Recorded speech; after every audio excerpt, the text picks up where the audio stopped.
saudar a igreja. Quero saudar a igreja com a graça e a paz de nosso Senhor Jesus Cristo. Eu quero te convidar a abrir a palavra do Senhor no Evangelho de Marcos. Evangelho de Marcos, capítulo 16. Marcos 16.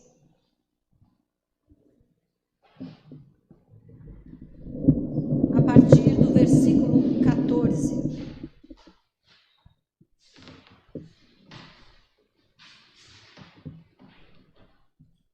Marcos 16, a partir do versículo 14.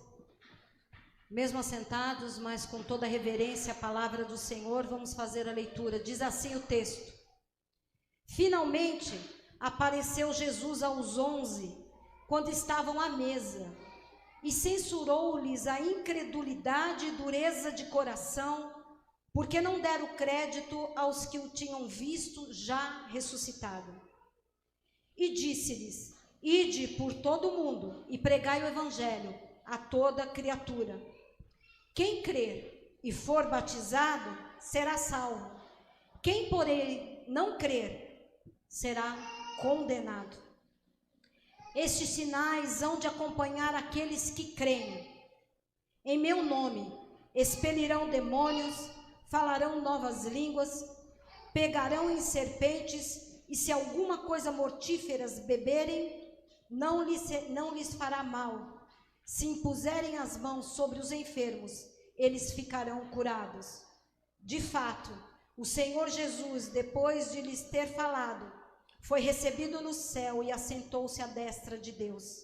E eles, tendo partido, pregaram em toda parte, cooperando com eles o Senhor e confirmando a palavra por meio de sinais que se seguiram. Vamos orar?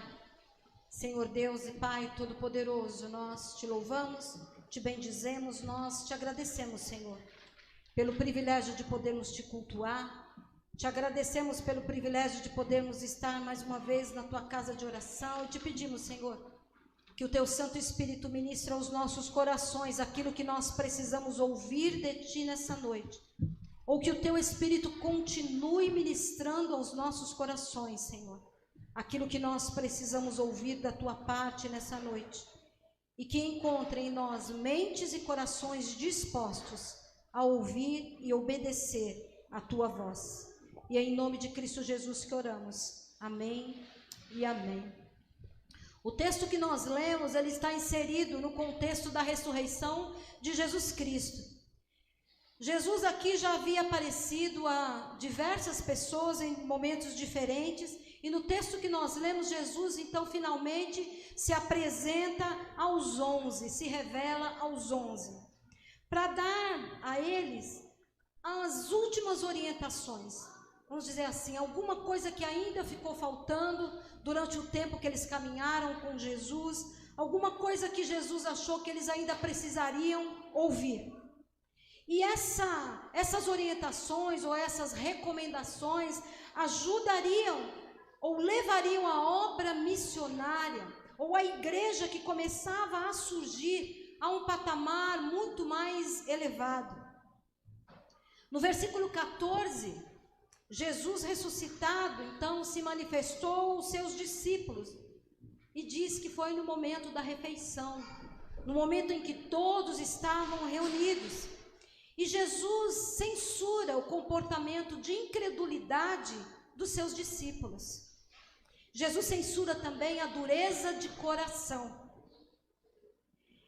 É interessante porque, percebam, Jesus está falando com os 11. Judas aqui já havia morrido, já havia se suicidado. Então eram os outros 11 discípulos, aqueles que estavam com Jesus desde o início, aqueles que caminharam com Jesus em todo o tempo, aqueles que testemunharam os milagres de Jesus, aqueles que acompanharam a prisão de Jesus, a sua crucificação, aqueles que estavam próximos de Jesus o tempo todo, que desfrutaram da companhia de Jesus, da sua intimidade o tempo todo. É com esses que Jesus estava falando. E Jesus o censura porque eles não acreditaram. Todo o tempo os 3 anos que Jesus passou com eles, não foi o suficiente para que eles acreditassem nas promessas de Jesus. Não foi o suficiente para que eles acreditassem quando Jesus disse que haveria de ressuscitar. E ainda por cima eles também não acreditavam naquilo que outros discípulos vieram falando. Por exemplo, se você anteceder um pouquinho o texto que nós lemos, você vai ver que Jesus já havia aparecido para as mulheres já haviam dado testemunho que Jesus havia ressuscitado, ainda assim eles não acreditaram. Depois Jesus apareceu para os caminhantes em Emaús, e eles também deram testemunho, mas ainda assim eles não acreditaram. Então Jesus, na sua infinita graça, no seu infinito amor e misericórdia, porque Jesus é aquele que não desiste de ninguém, Jesus é aquele que não se cansa. Jesus vai ao encontro dos 11 para manifestar-se agora como o Senhor, vivo, ressuscitado. Jesus vai àqueles corações endurecidos e carentes de fé e apresenta-se vivo. Os discípulos teriam que ser preparados para a missão que os aguardava. Mas antes eles precisariam crer. A incredulidade precisava ser quebrada, a incredulidade precisava ser anulada. Porque se os discípulos não crescem na ressurreição de Jesus, o evangelho morreria. Se os discípulos não crescem nas promessas de Jesus Cristo, eles não poderiam viver, eles não poderiam manifestar, eles não poderiam nem sequer falar sobre a esperança que o evangelho de Jesus Cristo traz e oferece. Então, uma primeira recomendação, uma primeira condição para que o discípulo e a discípula de Jesus saia em missão é crer. É crer. Se você não crer, não há como você integrar a missão que é de Jesus Cristo e que Ele tem confiado nesses dias a mim e a você. Mas se você crer, só há um caminho a seguir, que é pregar o evangelho. Portanto, é o que Jesus está dizendo agora, vocês é que são os responsáveis pela pregação da palavra, vocês é que são os responsáveis pela manifestação, por dar vida ao evangelho de Jesus Cristo. Todos, inclusive nós, inclusive eu, inclusive cada um de vocês, passamos então a ser os responsáveis pela transmissão dessa verdade que cura, que liberta e que salva. Essa verdade que é capaz de transformar qualquer realidade pela renovação das nossas mentes. Entendam, entendam. Aqueles que não conhecem o Evangelho de Jesus Cristo, eles são responsabilidade minha, eles são responsabilidade de cada um de vocês. A começar pelos de perto. Em outro texto, em Mateus, quando Jesus fala da grande comissão, ele fala, olha, vão pela Samaria e por toda a Judeia. Então, a começar pelos de perto, a começar pelos que estão dentro da sua casa, a começar pelos colegas de trabalho, pelos colegas de faculdade, a começar pelo seu ciclo mais íntimo, mas indo até aqueles que estão longe, porque Jesus diz, até os confins da terra. Então, a todos, a tempo e fora de tempo, são responsabilidades nossas. É a universalização da pregação, a universalização da palavra de Deus. Na peça que nos foi apresentada aqui, é responsabilidade minha, é responsabilidade sua, o adolescente lá no semáforo, que se aproxima do carro, e que muitas vezes nos causa medo, subimos o vidro, com medo da criança, com medo do adolescente, com medo do pedinte. Mas ele é responsabilidade minha, é responsabilidade sua, de uma sociedade que adoeceu e que adoece. O dependente químico é responsabilidade minha, é responsabilidade sua. O político corrupto é responsabilidade minha, é responsabilidade sua. Aquele que se afastou, aquela que se afastou dos caminhos do Senhor, é responsabilidade minha e é responsabilidade sua.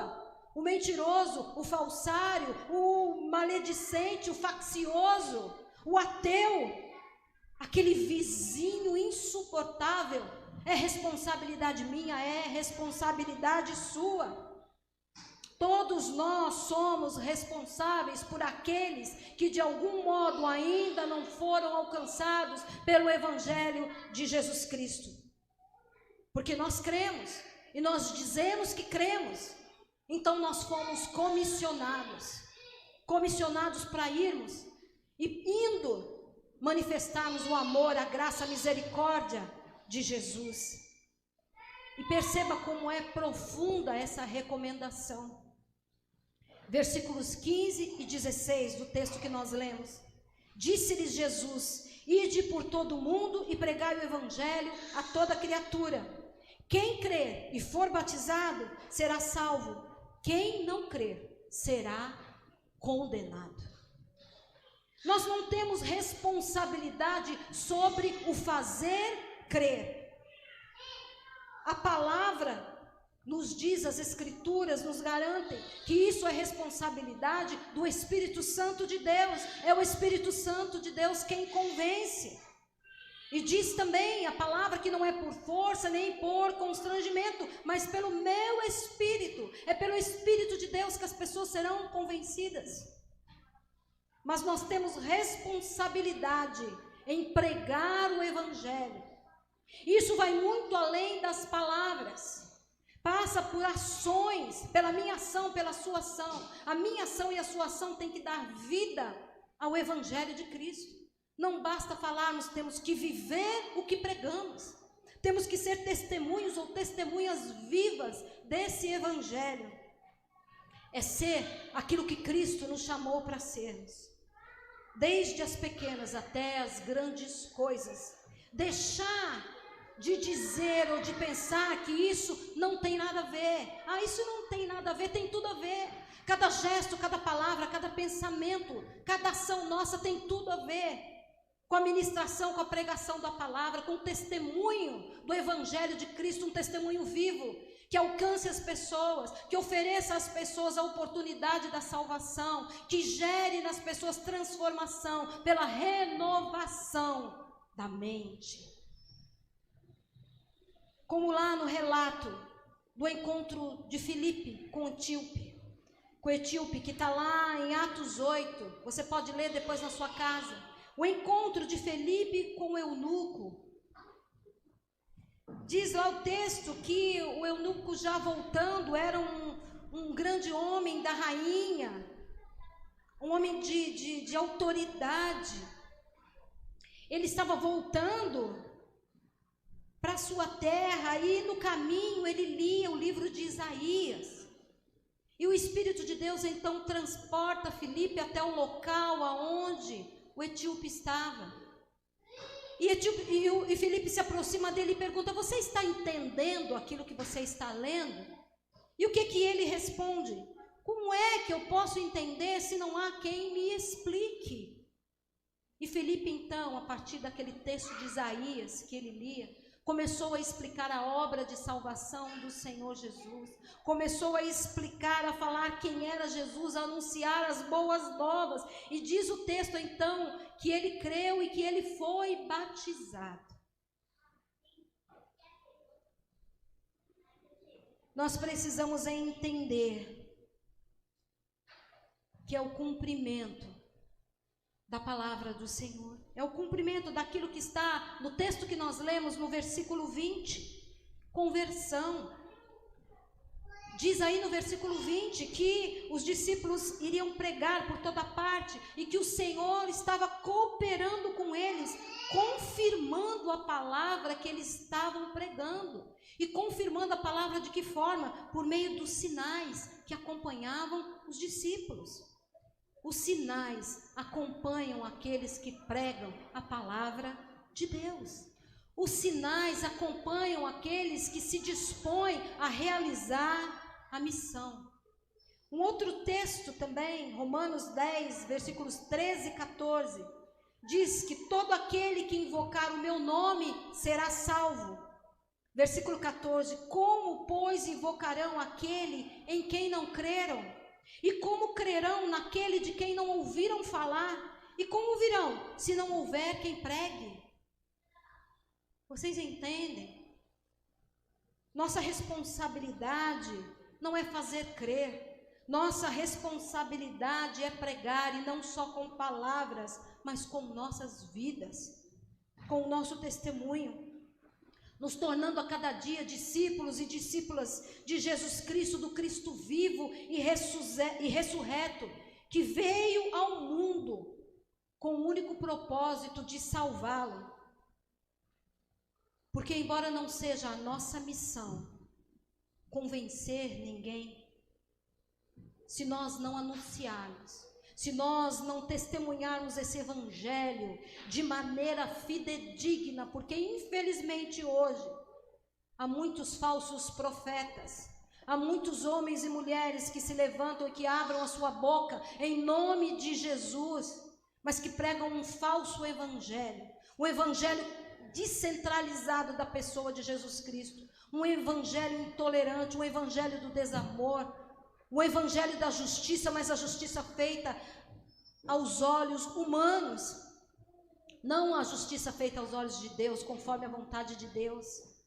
Então nós temos sim que pregar e que viver o evangelho, mas o evangelho, e aí eu vou ser redundante, o evangelho verdadeiro.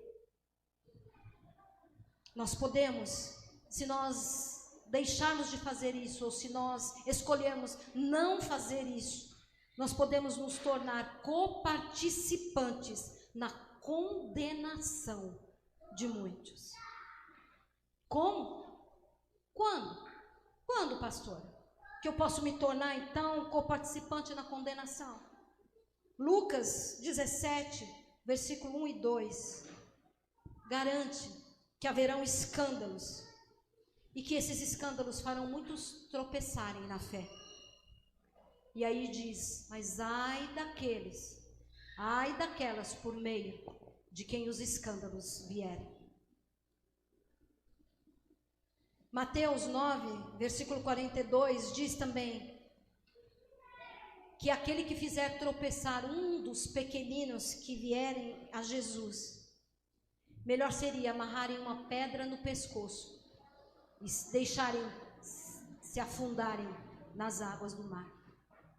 Então, toda vez que você faz um pequenino tropeçar, toda vez que você é a causa de um escândalo, você está sendo coparticipante na condenação daqueles que não conhecem o evangelho de Jesus Cristo. Os discípulos, então, recebem essa missão de ir por todo o mundo, de ir por todos os lugares, e nada poderia impedi-los. Veja só a transformação que o evangelho é capaz de causar. No início, eles eram incrédulos, foram censurados por Jesus, foram chamados a atenção por Jesus por conta da sua incredulidade e da dureza de coração, e agora eles estavam recebendo do próprio Cristo a missão de enfrentarem o mundo, e de todos que se impuserem à pregação da palavra, e de tudo e todos que se puserem à concretização da obra redentora de Jesus Cristo. Porque o evangelho é dinâmico, o evangelho é anunciado, e conforme ele é anunciado, ele vai suscitando fé, e essa fé vai promovendo ações, como o batismo, por exemplo, o batismo que é o sinal visível da graça invisível de Deus, o batismo que é um compromisso que eu assumo de pertencer ao corpo de Cristo, ao Senhor, e propagar esse evangelho. Quem é confrontado por esse evangelho não pode permanecer indiferente. Nós somos a igreja, e eu e você um dia fomos confrontados por esse evangelho, aceitamos Jesus Cristo como Senhor e Salvador das nossas vidas, fomos batizados, nos rendemos a Ele. Então nós não podemos ser uma igreja adormecida, uma igreja que é procurada por aqueles que necessitam de cura, de libertação, e que continua adormecida, carregando pesos que não são seus, falta de santidade, incredulidade, tantas outras coisas poderiam estar ali no peso que a igreja carrega, intolerância, falta de amor, julgamento, falta de perdão, falta de unidade, mentira, maledicência.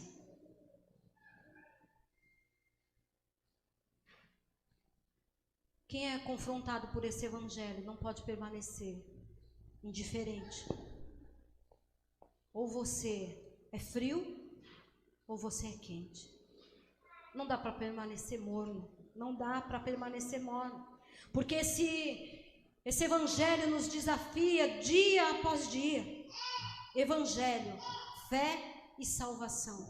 Esse tripé é o projeto de Deus para a humanidade. Para finalizar a palavra, eu quero convidar você que está aí com a sua Bíblia a abrir no livro de Atos dos Apóstolos, capítulo 29.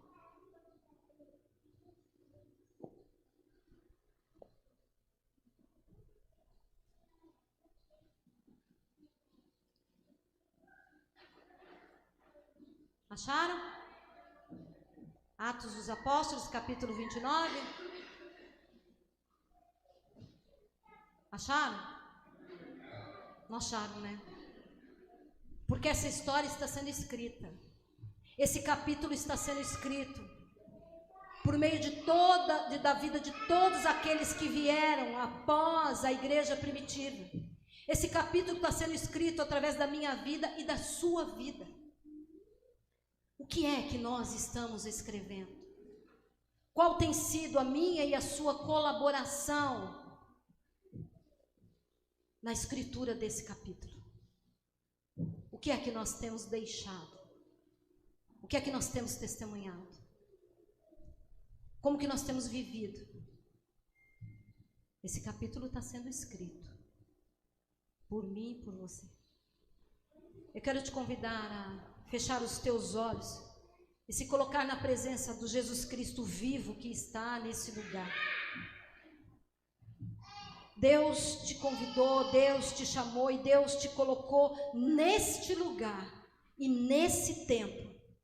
E Ele te chama para fazer a diferença nessa terra e nesse momento.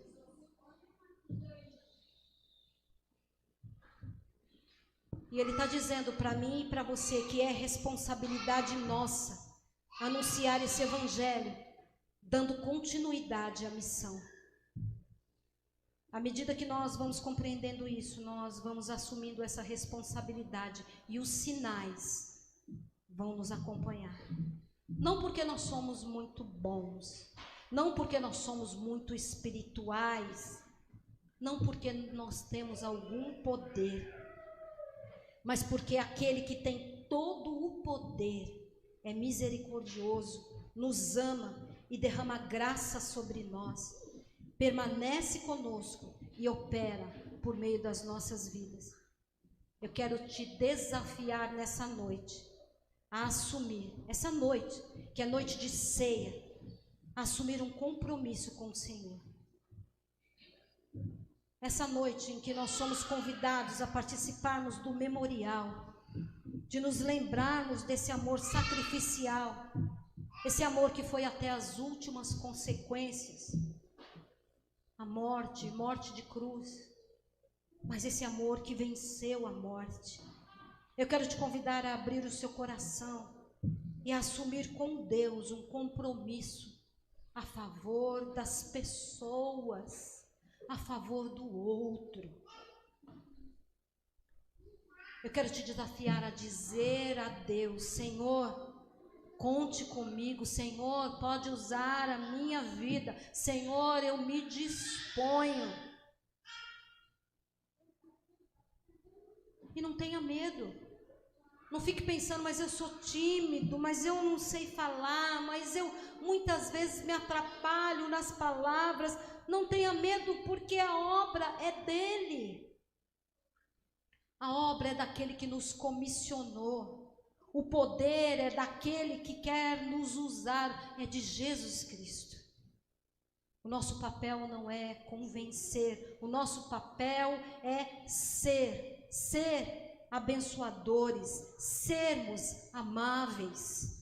O nosso papel não é convencer, o nosso papel é cuidar. Nosso papel é caminhar junto, o nosso papel é chorar junto, o nosso papel é celebrar junto, oferecendo a graça que só Jesus pode dar. Eu estou falando de discipulado, estilo de vida, ser como o mestre. E enquanto isso, o Senhor vai fazendo a obra que é dele. Diga para o Senhor Jesus nessa noite que você quer sim ser instrumento dele na propagação do Evangelho, na propagação das boas novas, aonde você estiver e no tempo que você estiver.